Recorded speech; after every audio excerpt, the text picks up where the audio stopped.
Sagittarius, this is what's good with you. So yo, it's gonna be a 3-card draw. I ain't gonna hold you long. Pause. I may cuss, but I don't curse. Let's get that situated first. Bars. Shout out to the Sagittariuses and the Sagittarius crosswatchers and those people who just want to know how the energy is being applied to your charts. Thanks for being here. I got a new deck too, by the way. That's why the colors is on. By Tilly Walden. This is the Cosmic Slumber Tarot deck. So for all tarot readers and for people who just do it at home for yourself and your family, pause because that's crazy, but you get what I'm saying, right? That's the name of the deck. Can't keep it unless you give it away, right? There go the vibes. There go the vibes. It's an anime deck. The colors are beautiful. I had to take the black and white off. What else though? If you need to get in contact with me to get a reading, tarot or astrological chart reading, then go to the link in my website. It'll take you to my calendar. And you could book an appointment with me. What else? There's merch on the website now. Just keep scrolling down. You're going to see some Aries designs for hoodies and t-shirts. That's all that's there right now. But trust me when I tell you, I got more designs in the fold. All right. Also, as you may or may not know, I have 2 tiers of memberships on YouTube. First tier is for astrology, the exclusive videos before they're published. You get to see them a week before, and you get to see exclusive, more in-depth astrology videos that are not going to be published publicly anyway, private, right? That I have a mystery school, so if you have interest in that, that's also on the website. The tier 2 membership on YouTube is where the knowledge needed to pass that course will be. With that being said, let's get these cards read, shall we? This first card is representative of the situation at hand for the Sagittarius energy. We have the 5 of Cups in reverse. This card is representative of how you feel about the situation. Judgment in reverse. This card here represents the factors to consider regarding this situation. The 4 of Cups in reverse.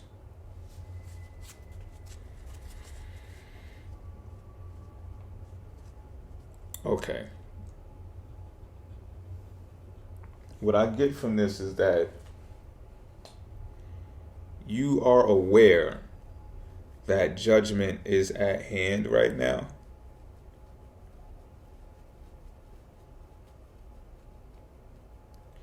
And this judgment is relative to feelings. It's relative to emotions. At the same time, I get that this is not just you under judgment. The people that you are, I'm going to say attached to instead of saying involved with, because that's more of what it is. It's not just involvement. You're attached to these people with the 5 of Cups out here and the 4 of Cups out here. Yeah. But what I'm getting also from this is, first of all, the situation at hand right now is you're looking at something that is already done with, and it has you stuck. It has you stagnant. And really, this is your opportunity to actually get out of a rut, get into something more flavorful, something that excites you, not something that makes you feel some type of way. Because when the judgment does hit, and I get the feeling that you feel this, when the judgment does hit, it's going to judge you based upon your feelings. What actions did you take based upon your feelings? And what I'm getting is, if you're not taking action because of how you feel about someone, then you're going to be judged for that. You could be doing something other, is what I'm saying. That's what's being said to tell you. Now, the factor to consider with this 4 of Cups here is showing me you still have the ability to be cool and calm and wait for something to come to you. But it's not in your best interest right now. That's not in your best interest either.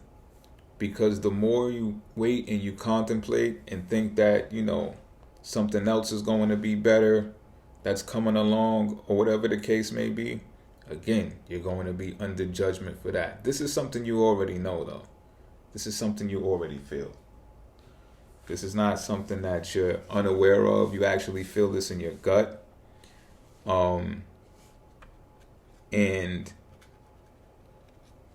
you're kind of relaxed about it when it's kind of, I don't know, I think what you're doing is you're comparing and you're contrasting you versus the other people that you're attached to, and it's like you're waiting for them to be judged too, or maybe even judged first, as if that's going to make you feel or influence you to make a decision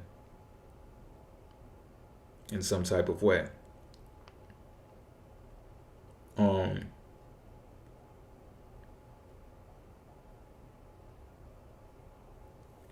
But again, trust me when I tell you,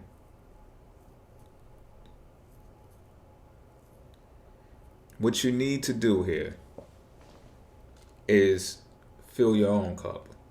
All right? You need to leave these people alone. Leave these people alone that make you feel emotionally empty. That's the key factor here, because you're only attached to these. It's like, you know what I'm picking up on? It's like it's like having a mother that doesn't love you. All right? It's like you're going to, for so long, you're going to feel obligated. And I know this isn't everyone's story, but for some people it is. You're going to always look for validation to be nurtured or feel some type of emotion from your mom. This could be for fathers too. And I don't want to make this a gender thing, because it really isn't. Because there are some cold mothers and there are some more warm and generous and nurturing fathers. So we're not going to do that here. But my point is that the type of attachment that you would show more towards a parental figure, because they have you for a significant amount of time in their environment as you're growing up, right? You're going to be looking to them for validation. And sometimes we don't ever lose that emotional attachment that we have or have for them, even though it's never been there for us. And that's what I'm getting is happening here. The emotional attachment that you have for these people they're not reciprocal. So this is how you know who to put on the chopping block. This is how you know where, when. When is pretty much right now. I'm just keeping it a beam with you. You should be moving your clock forward. Your own personal internal clock should be moving forward now. Don't wait. Don't wait, because trust me when I tell you, try this practice. Start filling your own cup right now. And I mean with as much as you could possibly fathom within reason and not overindulgence, and watch how things start getting better for you, because the judgment is going to take place. You understand what I'm saying? The major arcana spirit is going to get involved and say, oh, wise one there. You get it now. Whenever you feel an emotional void from someone else, you're taking too much from yourself. I get the feeling that you've given emotion to these other people too much, and you have no cup to pour from. All right? And I'm not saying that look, you don't have to have the type of regret that's held from Five of Cups about, past events and past people. Maybe things can change in regards to the relationship with them should you do more for yourself. It's possible, but you might even find out, by that time, it's just like, man, where was y'all when I needed y'all? Emotionally, anyway. I was tapped out. Y'all ain't had nothing for the kid. You know what? I'm starting to like this self-love thing a little better now. I'm feeling better now. I don't want to go back to being generous with you emotionally because I'm up now. Not materialistic wise. I'm talking about emotionally now. I don't think I want to do that again. Because if you weren't reciprocal then, what makes me think that you're going to give this cup back this time around? Just something to think about. And with that being said, till next time.